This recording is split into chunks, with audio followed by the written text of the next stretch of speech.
What's up, my squids? Today we have an awesome podcast. We got a very special guest, my man Vernon Griffith. He is being interviewed by Max for this one. I could not sit in on this interview because I got a million things going on, but I said, you know what? My squids need to keep learning. Just because I'm busy doesn't mean my squids shouldn't continue to get to the next level. We have two very smart coaches on this podcast, and they're mainly talking about mobility, talking about how Vernon loves to use the landmines. You guys know that we've talked about, typical static stretching and kind of the way that it's always been done. And Vernon has really came in and sort of innovated a lot of new ways to train mobility. So you guys are going to want to stick around and listen to this entire podcast. Let's get this work. You're listening to the PJF Podcast, a show dedicated to decoding elite sports performance and fitness. I'm Paul Fabritz, and I'm an MBA strength and conditioning and performance trainer. If you want to become superhuman, take your fitness, and take your sports performance to the next level, this is the podcast for you. Let's do it. What's up, guys? I'm filling in for Paul this week, and so I got my man, Vernon Griffith, the one and only. You guys probably follow him on social media, and if you don't, you need to. Vernon, glad to have you on today. And if you don't mind, share your Instagram handle with us really quick so we can all go follow you, and tell me a little bit about your background after you do that. Oh, thanks for having me on, Max. My handle is Vernon Griffith 4. I use Instagram and Twitter, so either one of those.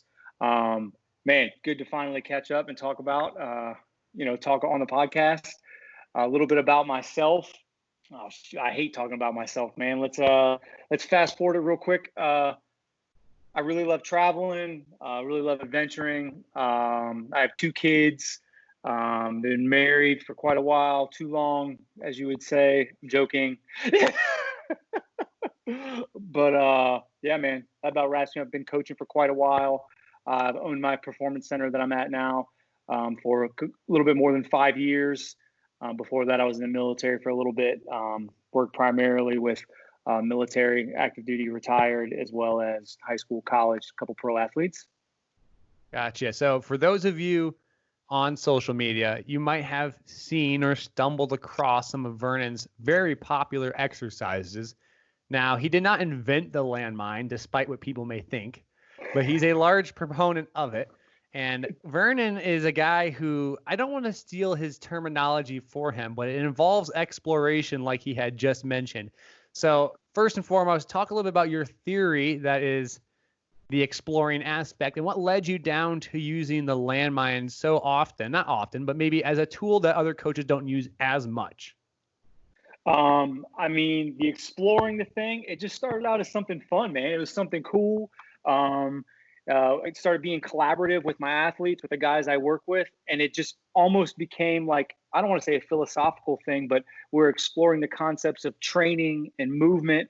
And then someone said something to me one time about the corners or getting outside the box, and I was like, we're not outside the box at all. We're just exploring the corners of movement, and it just kind of stuck. It's fun, but I think it's more of a collaborative thing between me and my athlete that I'm currently working with about movement.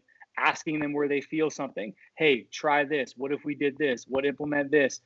And it's just a way of exploring movement, not to keep using the same word over and over again. But the landmine is such a beautiful thing. And you don't actually have to have the landmine implement. You could just take a bar and stick it on the ground. It's not nothing crazy. But the landmine implement is so valuable, in my opinion, because a lot of the guys I work with don't want to warm up. They don't want to do these things that as coaches we're ingrained that we have to do. But if I tell them, hey, let's grab a bar. Now, instead of doing an adductor rock back, I'm doing a deep squat holding a landmine. Now I'm loading tissue. I'm warming up, but I can create leverage over the landmine. So it almost gives a starting point to kind of blur those lines of the warm-up, which is my favorite thing. Is I like it when athletes can't figure out when we started our actual lift. So the landmine serves as a great tool that they can almost create leverage and control over. And I love it a lot. People like to touch a bar. So now it's blending those lines more of, I don't want to spend all my time doing all that mobility stuff rolling around on the ground. That's fine. But I put a bar in your hands. Now it's like, oh, we're not doing mobility. We're doing strength training. We're doing mobility because we're loading movements. But now I get to, apply, use an implement. As you said, a bar is an implement. A bar can be used in 1,000 ways. A hammer not only puts nails into a wall, but it can pry nails out of a wall. So it's using that bar in multiple applications. And also, I think the biggest thing that I think coaches are missing is the landmine in a team setting, in a coach setting, creates organization. So if you're on the floor and you're having all these athletes do these rolling patterns and there's movie stuff, it's great. But if I can assign each athlete to a landmine or to a landmine station with a bar just propped into the corner of a rack, it gives me ease as a coach because now I can stand in a spot or two spots and it brings my eyes in focus that I can see everyone and they're moving together. They're moving stationary. Maybe they're doing a rock back. They're doing something side to side, but it gives me as a coach, it makes it easier for me to see the room. I love it. I love it. And so you're using this landmine not just as a training tool in terms of applying load like we would in a strength setting, but you're using it as a supplement to mobility and movement. So it's beyond, hey, we're going to roll and foam roll, but you're using this to initiate the workout as a, not necessarily a more advanced warm up, but a different type of warm up that's more engaging. Yeah. I mean, guys, I identify guys, I don't want to say I put them into two archetype boxes, but I think of when we use the terms loose and tight. Loose and tight is not only a physiological feeling or evaluation or assessment, but it's also a personality type.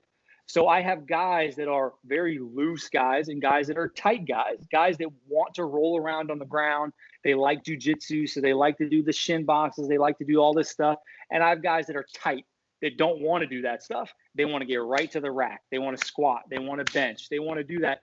And I know as a coach, I have to merge that somehow. So to me, that landmine serves as a great tool. If it's upper body, now I get upper movement of the scap. I get some shoulder involvement. I can get behind it. I can get a little T-spine going. So now I can merge them to our upper body pressing day. For a lower half, some guys aren't going to lay on the ground and do, 10 minutes of shin box, hip ups, hip extensions, adductor rock backs. But if I put them with a landmine and they're leaning against it, now I can get kind of a front squat loaded. I can get in the ankles. I can get into the toes. I can create full body tension from a warm-up standpoint because now they're holding something. So I just love it for that aspect. See, I really like this because you're providing much more context as to how to use a landmine beyond what some people unfortunately might do just for the looks or the appeal of it on Instagram. Right, you're elucidating here is the fact that there's a structure, there's a little bit of a organization to the madness, or the method to the madness here. And so don't give it too much credit. And I think what happens is when you see like not a beginner coach, but someone trying to introduce this, it's always the question of where do I introduce it and how do I introduce it to an athlete? Because it's something that's foreign possibly to the coach, let alone the athlete. So if I'm a beginner coach, not a beginner coach at all, I'm a coach and I haven't used a landmine in this way, are there some things that you've learned along the way that could help me not stub my toe while doing this, essentially? Some mistakes I could learn from you? I think it's every exercise for the most part. I think we classify things as basic exercises like a squat and a split squat and stuff like that. I don't think a squat is basic at all. I think it is a foundational exercise. It is very complex. So most of the times when people are squatting, whether you're dealing with tall athletes with long angles or long leg lengths, or someone that might not be neurologically sound, maybe their motor control's off, it gives them something to lean into. So it's almost like a landmine isn't necessarily a progression. It's almost a way for you to teach movement and get you in the ankles, get you in the toes. So it's almost like you're still doing the same exercises, like a front squat, doing it with the landmine, having someone have that instead of holding a goblet squat, now we're holding the landmine, and it gives us support because the athlete can actually lean forward. And in sport, it is a forward sport. We're not on the heels. So in my opinion, it almost creates that athletic movement without you having to coach it up too much because they have to lean into the bar in an accelerated position on the balls of the feet. And that's what we want to load anyway. Well, I love it because it also, like you're alluding to, is for those of you at home or not as familiar with a landmine, it's a bar, right? Semi-horizontal, vertical, kind of at a 45-degree angle typically. But what it allows you to manipulate physics. So instead of having the load on your back like a traditional barbell, you can put the bar in front of you, but because it has a pivot point into the ground, you can lean into the bar. So you can actually push what would be your center of mass beyond where it would if you didn't have the bar, because you'd fall over. And so you're using this, and again, I don't want to put you in a box when I say this, but exploring the corners of movement, because the movement tends to be the term. You keep referring to ankles and hips. Are there specific patterns that you see come up where, let's have tight ankles, tight hips through ranges of motion? Is there certain exercises that you typically go to, I should say, with the landmine to get a little more out of it for the athlete themselves? Well, so I mean, when I think about getting into the hips, that's to me, that's the junction box. That's the train station that sends the upper to the lower. So if the hips are not doing, I don't want to say the wrong thing, because who defines what wrong is, but if they're doing something that's funky or some sort of cattywampus thing, or they don't feel comfortable, something's yes, going cattywampus. on like that. but it gives you, it gives, I think, some sort of stability to an athlete using a landmine to squat. So when we think hip mobility, it's oftentimes it's perceived as flexion and extension. That's what most programs are wrapped around. But you have 2 knees and 2 hips. You don't have 4 knees. So you should obviously train the hips in the internal rotation, external rotation, and use that triplanar movement that the hips are capable of. So is something as simple as warming up the groin, warming up the hamstrings, as in holding the bar in like an overhead squat pattern because you're leaning. So some athletes can do that, or maybe holding it in the front, and then having them do a squat, a bilateral squat, then walk their feet out a little wider, do that same squat, a little wider, do that same squat, and walk them in. Now it's almost like I'm stretching and I'm warming up in that groin and hamstring region. And it's just using the implement. So do the same thing with a split squat. You can hold it up, you can hold it low. I really love legs very wide and rocking back and forth kind of into like a side lunge. The side squat, I guess a side squat pattern. I think that's very valuable. And the bar allows you to lean forward. So when you say the ankles, I love the hips and I love talking about the hips, but the ankle floats the hip. When people say I need to get lower, you go to any high school football game and they're like, get lower, get lower, get lower. And the kid's like bending over because they're like, well, how do I get lower? I bend over. I'm trying to get lower. The problem isn't his hips. It's his ankles. They're just not bending. So I think the landmine is such a good tool because it almost, I don't want to say forces you, but it puts you in a very, I don't want to say optimal, but a good and a friendly position to load that ankle forward and to lean because you're not worried about falling. Mm-hmm. Yeah, I love it. Totally. So part of that too, I think what you touched upon is the fact that it is loaded and you're applying a stress through the tissue while going through this range of motion. So it's not just squatting. It's not just, we got a guest appearance in the background there. Yeah. I see. It's not just squatting. It's not just lunging, but it's doing this with a slight load in a manner that allows the athlete to get into these positions that otherwise they might be uncomfortable too. Because what I'm seeing in my head right here, a lot of times we have people who grab grab a kettlebell, hold it in a goblet position and go through an ankle mob. What happens is sometimes the athlete themselves, they don't feel stable. And what you're kind of alluding to is, yes, you have the load of the goblet that you hold in position, so kettlebell, but you also have the stability that's there with the landmine itself because you can lean into it. So it's not necessarily this progression, like you said. It's actually almost like not a regression either, but a controlled directed stimulus. That'd be a good way of putting it. That's very well said. We'll take it. Chalk one up. But yeah, I would call it another layer. So if you're doing a split squat exercise, now you introduce, okay, now this athlete is comfortable in this position. They're stable for the most part. Now I'm going to start pushing that knee over the toe. I'm trying to get a little bit more ankle involvement. I'm going to raise the foot up. I'm going to get into that front foot elevated position, which I love. But now I'm adding that landmine. So now I'm leaning in to that ankle. And it's just another layer of movement. The exercise it's not, people say exercise variability is an exercise changing. No, it's just creating another layer. It's creating depth. It's creating a dense exercise. And that's what I like. And again, for people at home, if you don't have any, there we go, the guest appearance. Is this the Landmine, the future Landmine expert, right? He's gonna be the first one on the cert. We got the first one on the cert right there. That's our first Landmine cert, right? That's the beta test. That's the beta right there. But what we're doing here is people at home, go check out his Instagram page too, Vernon's, because you can see in more detail some of the exercises that we're alluding to. Now, I get a lot of questions on top of this when I repost you, and it's, hey, Max, how can I not necessarily track it, but how can I use this, I guess, for strengthening as well? Can I use this for explosive power development beyond just the movement that Vernon might be showing? Of course. I don't know why coaches create boxes that don't exist.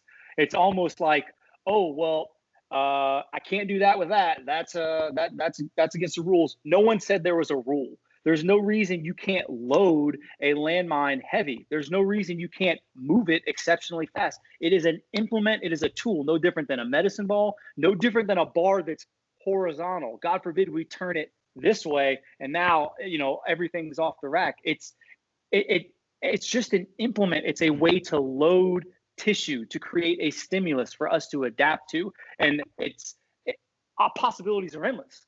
Right. And so you're not ignoring, but there's our common staples, right? A bar has to be on your back.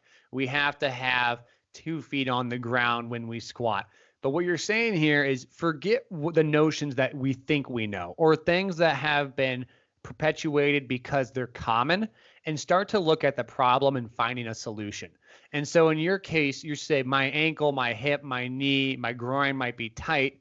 My athlete doesn't want to roll out. So what other options do I have? And you're merely using then the landmine as a answer or a solution to that problem. Correct?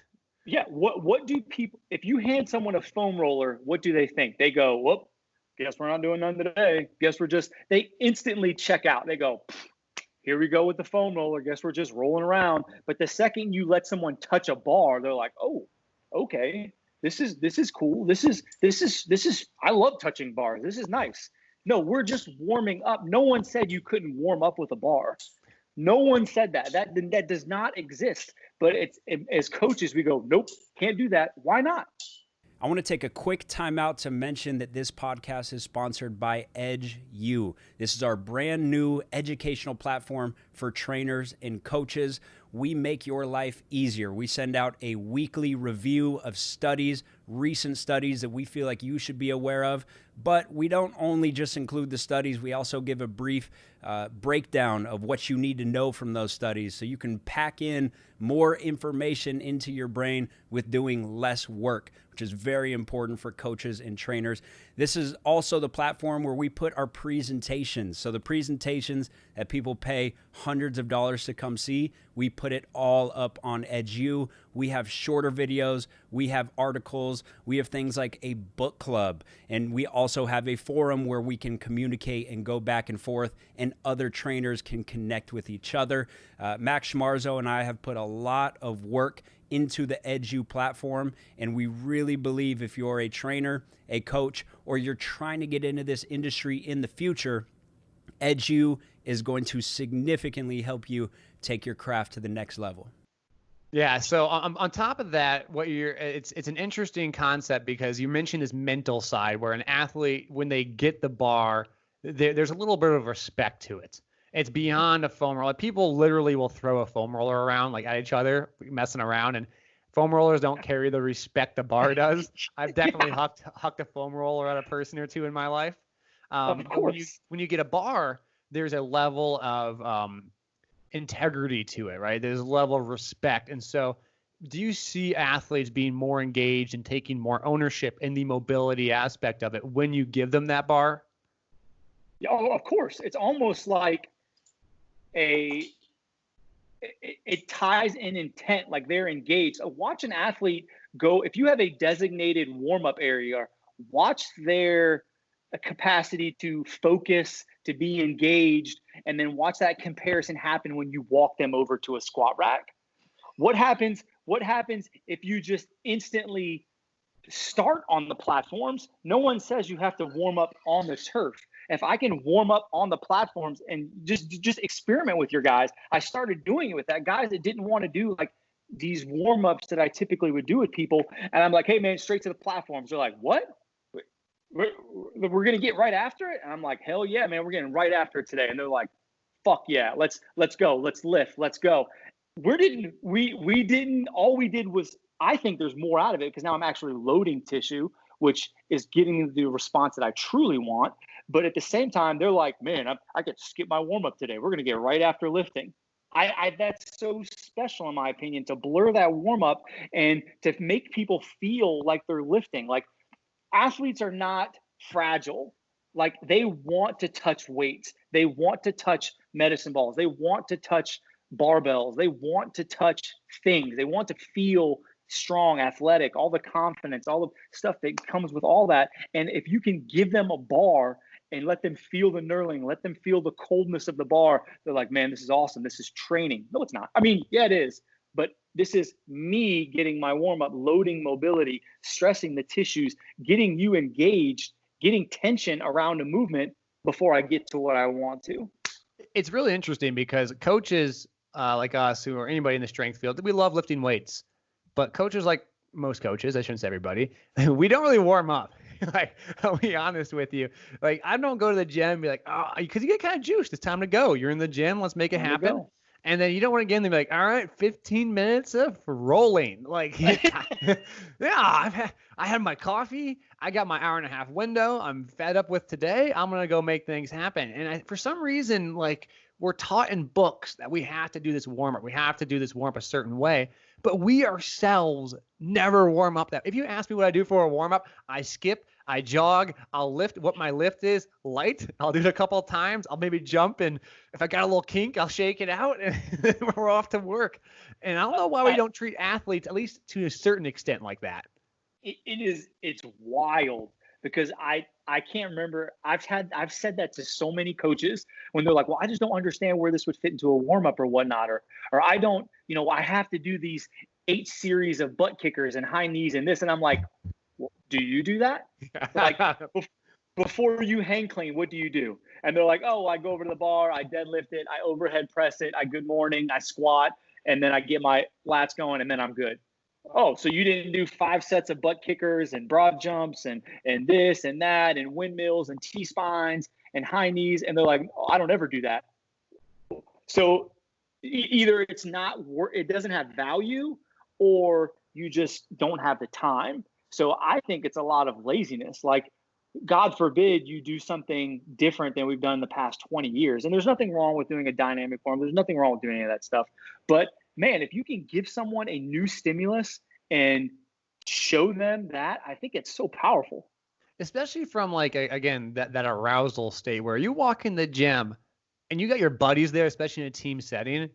I remember this very distinctly in college. We had our team was to go lift in the weight room, and our strength coach wasn't there, and I was a senior, so I was like the honorary strength coach. I don't even right-hand man, captain of the team. And we get in there and yeah, whatever, like the strength coach, like the guy who lifted weights, I was the proponent of it.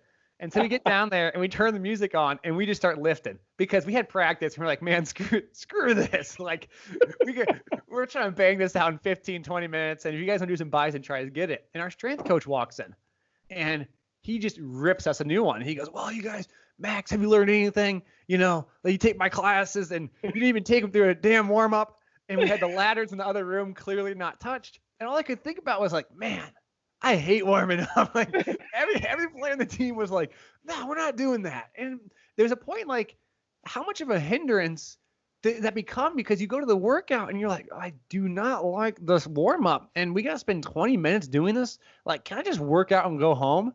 And maybe now, instead of saying, you already got their attention for 60 minutes, maybe the first 20 they don't like because they did that warm up.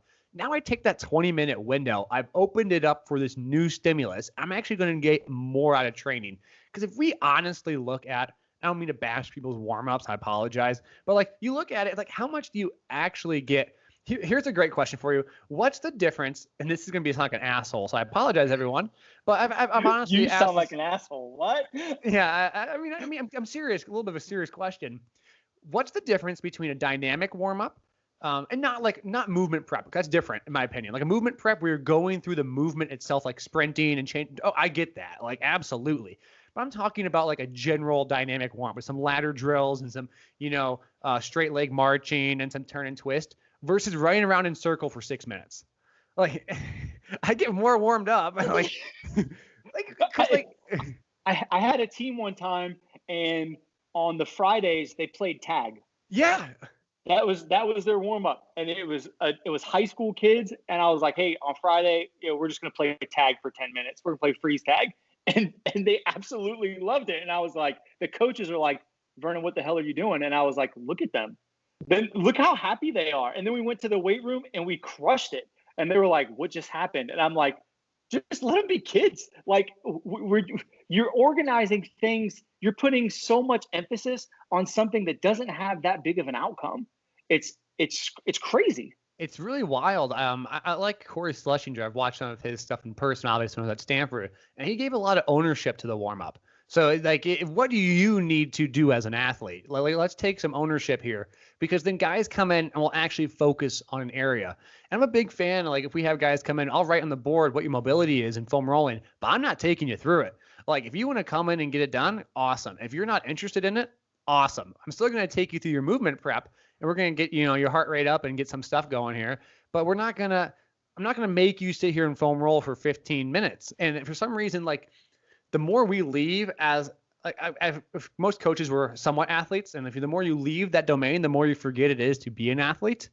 And like, I did not like some of the things that we did in the program. Like, I don't know how many hurdle steps I can do in a given day. Like, I've done enough in my college basketball career that I'm done with hurdle steps. My hips never got any more mobile, and I just got really bored of doing it. Like those kind of things. I totally agree. And that's, I think, as coaches, we forget the context, and everything is a black and white program. I jokingly, one of my favorite coaching dad jokes is, what's black and white and gray all over? Strength and conditioning. Like everything is black and white, but then it's all gray. Mm-hmm. So and what you said, what about Corey is probably one of my favorite things. And that's where the Explore the Corner stuff came from, is being collaborative. Asking them, hey, what do you feel best? Hey, we're going big squat on Friday. We're going heavy ankling. We're doing whatever. What do you think gets you amped up for that? What makes you feel better? Because what the textbook says might make you feel better, might make that other person feel like crap. You might feel exceptional after a 10-minute foam roll. That other dude feels like he needs to take a nap. So it's giving them ownership. And I don't know why. I don't know if it's the ego thing, but being collaborative and God forbid you ask them, what makes you feel good? Not allowed. What makes you get pumped up? And I swear, the second you make it collaborative, now people, they're invested because they're involved. And when they're involved, they're invested into things. They're invested in their health. They're invested in their performance. Now they're involved in this event. So they look forward to coming. They want to train. They see the benefits. It's almost so easy. It's low-hanging fruit, but it's like that berry that you're like, is that edible? Because I'm not sure, but it's right there. I know it's right there, and it looks like a cherry, but it might also be one of those poisonous cherries that if I eat it, I die. Those poisonous. We all know what you're talking about. The mom said, don't eat those. Those aren't cherries on the tree. Oh, that's hilarious. But it's true, though. So, like, here's an example for you. And two things. First one is, if you're a strength coach and you imagine another strength coach trying to tell you how to warm up, I'd be like, dude, go away. Like, you've been in the gym before, and I've been training with a buddy, and not even a buddy, like a guy who I happen to be in the gym with. And he's like, hey, you want to do this warm up with me? And I'm like, no, like, absolutely not. Well, like, why the hell are you doing that? Like, don't you want to go lift? And it's kind of funny. It's like, when you see and go lift with like other strength coaches that have been in the field, they'll never ask you to warm up with them. They'll say, hey, I'm going to warm up right now. Like, you ready? I'll get you when I'm ready or something like that. But then they'll be like, especially like foam roll. They'll make so, hey, you want to go do some movement or run with me because it's boring to run by yourself sometimes. I get that. That's fine. But sure. no one's ever like, you want to come do a walking A series with me? And you're like, hell no. Like, I'm gonna go play poker on my phone for a minute. Like, give me when you're ready. Like, I'm good, man. It's the warm, like you said, people know what makes them feel good. It's a warm up is just as much psychological as it is physical. Like some dudes don't need to do anything, but then it's a coach. It's for you to understand, that gray area. Like I know you don't want to do nothing, so I got to figure out something to put in between this because you obviously can't go from Nike slides to hang clean. I got to have something in the middle. So it's for you to figure that out. And because if you're forcing a kid into a program and not trying to make that program, I understand. I'm not trying to be all high and mighty that you make everything individualized for everyone, but there should be some sort of ownership in that. Like have different avenues. Like you said, something on the board, like, hey, today our main goal is this. This is what we're doing. Here are options. Our options are A, B, C. Are you someone that needs to feel loose, or are you someone that you want to get stability? You want to feel tight. You want to feel engaged, or are you someone that's just like, bro, I just want to roll around. The best thing is watching someone prepare for like a fight or an at bat or even a basketball game. There's such different personality. There's dudes that just want to be like, ha ha ha, snapping towels, slapping butts. And then there's dudes that are like headphones on, don't talk to me. Yeah, like I was actually going to bring that up. So it reminded me so much of college, and we had warm-ups, obviously, like everyone else, but it's like a 20-minute warm-up. And I remember, like, first off, I remember drinking way too much Gatorade and just having to pee all warm-up because you had to sit there before the game, and then they'd make the Gatorade too early, and you just pound it, and it was so great because that powder Gatorade. But what I'm trying to get at is that our coach couldn't stand us not doing anything because he thought he was like lazy. And so he was like, we got to do something. Do your walking warm-up series. Like every guy was like, oh, okay, whatever. We're about to go do layups for 20 minutes. Like, why am I doing this? And you get out there and they're so close to game time that you almost can't take, at least for me, you couldn't take it too seriously because you'd burn out.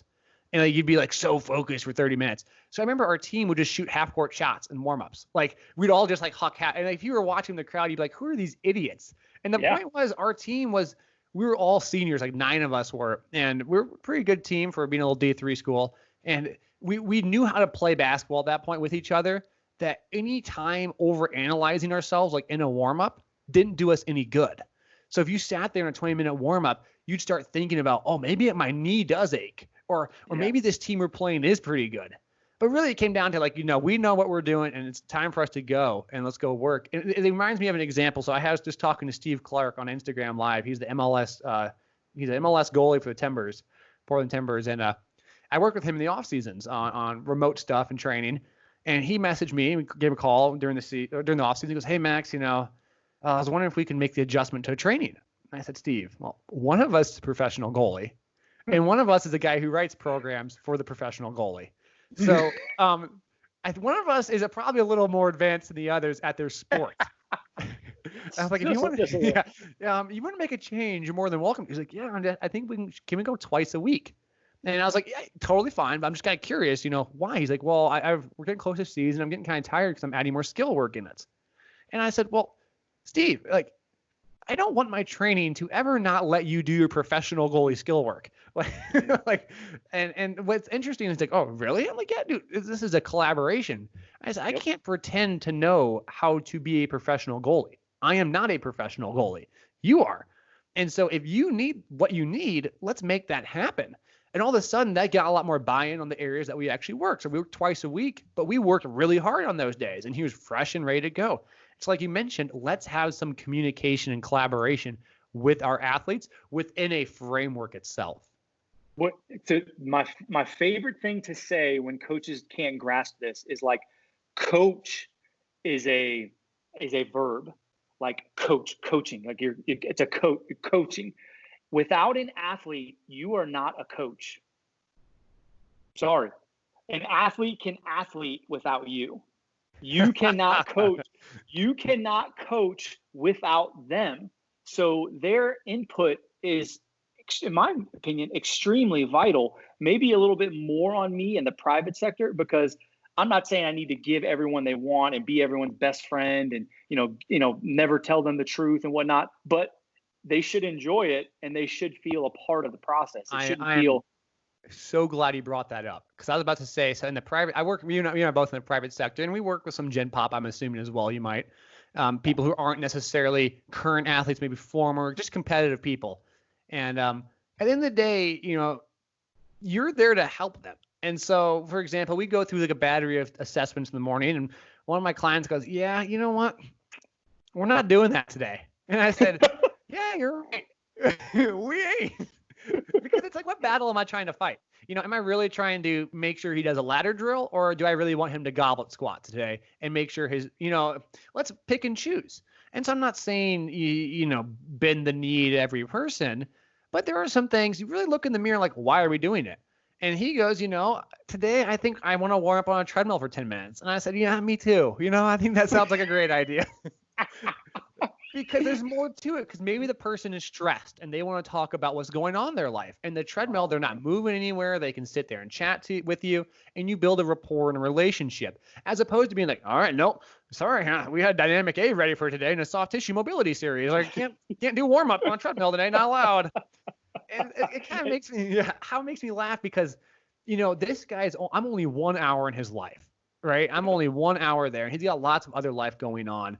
And let's respect that, because sometimes you go to a restaurant and you order a different meal than you normally have, and you get it the way you want. I'm not saying we're nothing more than a service provider and just like, making a meal for somebody, but if they want something different, it should be our ability to be flexible and be like, okay, yeah, let's do something different today. Here's an example for you, not to get carried on, but I had someone who's a businessman guy, lots of stuff going on in his life, and comes in today stressed. I got a lot going on. And I said, all right, let's turn the AC/DC all the way up.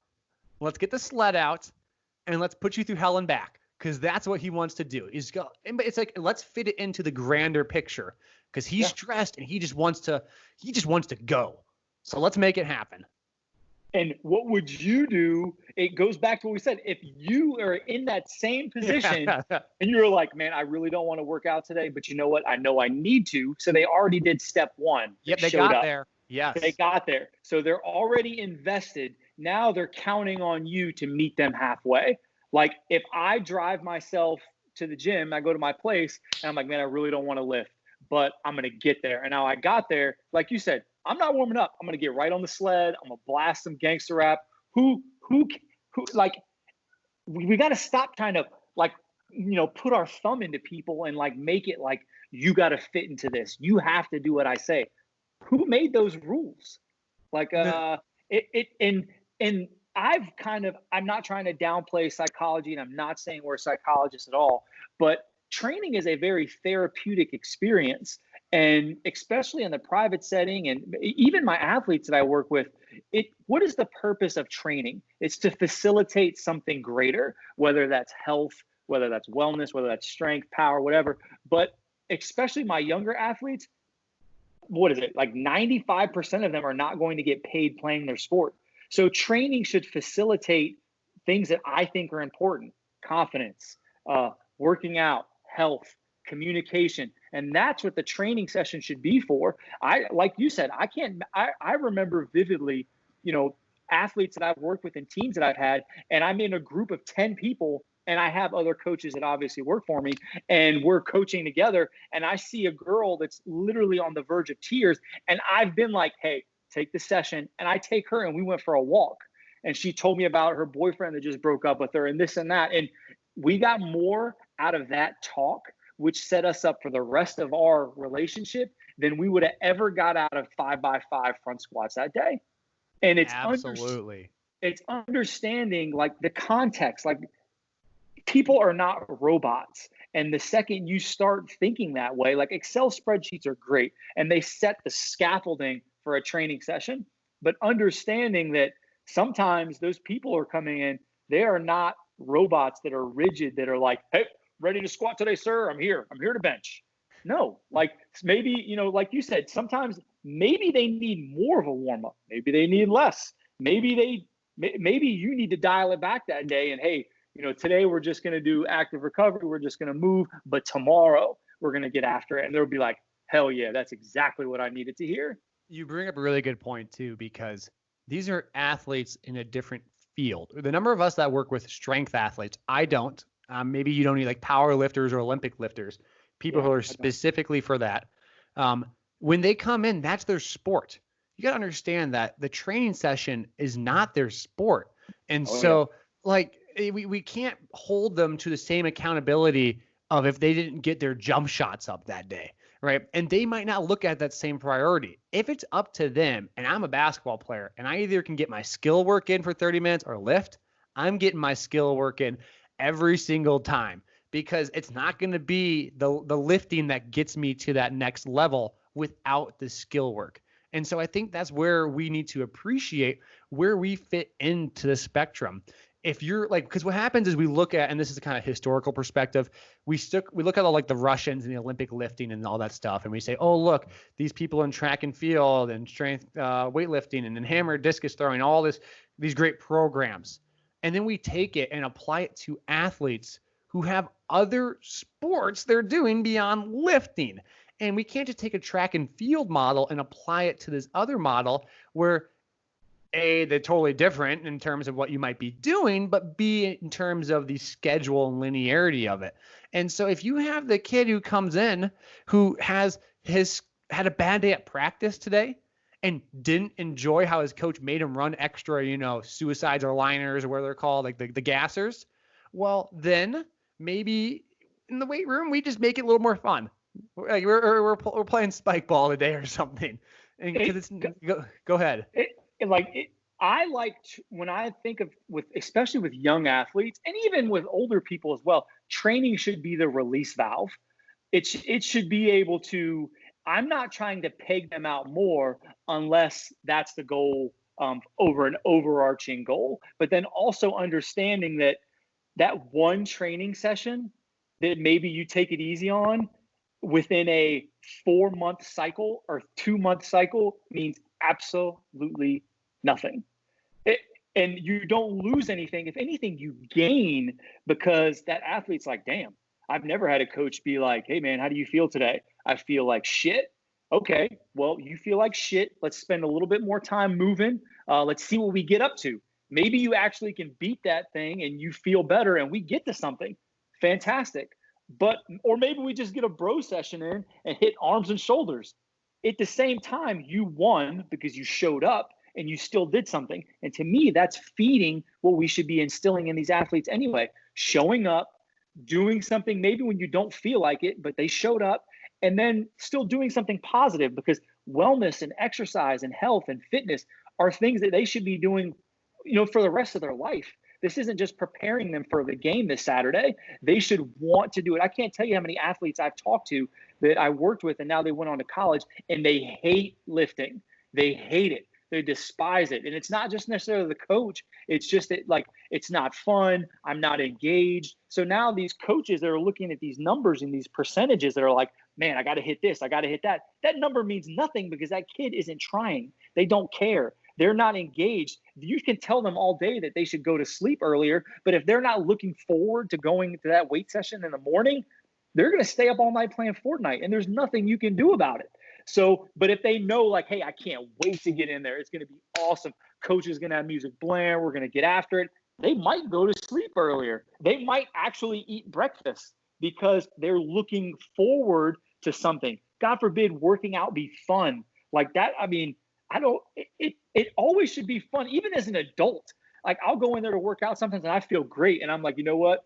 This sucks. And I leave. Yeah, it's true.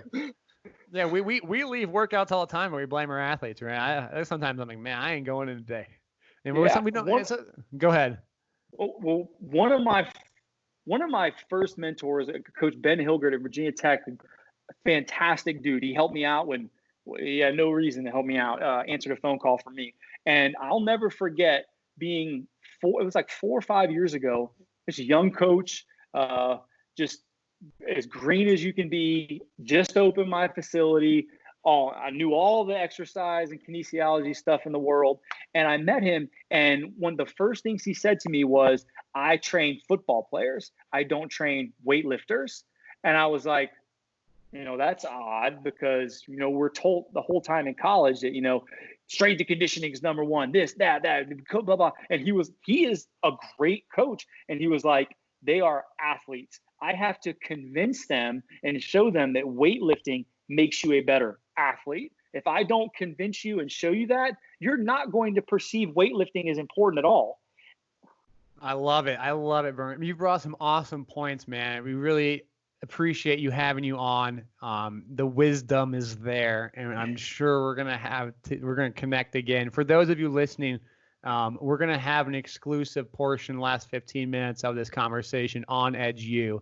So if you guys aren't signed up, go sign up now. Check it out, www.theedgeu.com. Vernon's actually a member of it, believe it or not. Awesome. And we'll have our last 15 minutes of this conversation on there. So Vernon, thank you for being on, and looking forward to that exclusive part. Awesome stuff, Max. Thank you for having me.